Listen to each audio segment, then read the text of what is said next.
Araw po ngayon ng Biyernes, ika-18 sa buwan ng Hulyo taong 2025 at ito po ang ating news update.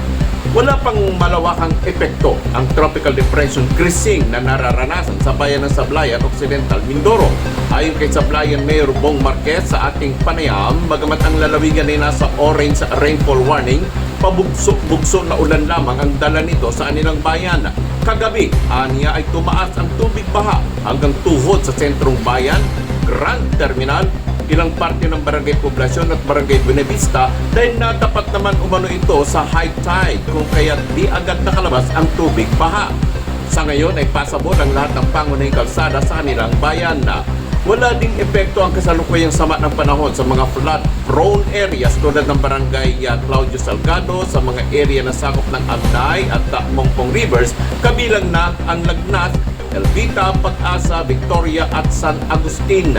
Dagdag pa ni Mayor Marquez na handa lagi bilang protocol ang buong pwersa ng Municipal Disaster Risk Reduction upang tumugon sa lahat ng sandali ng pangangailangan. Samantala, ayon naman sa Philippine Coast Guard Abra de Ilog Station na patuloy pa rin ang paglalayag at operation sa Abra de Ilog Pier sa mga bumibiyahe ng Mindoro, Batangas, vice versa.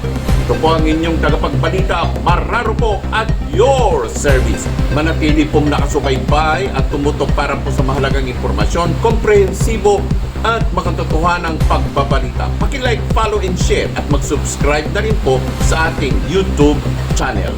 Maraming salamat po.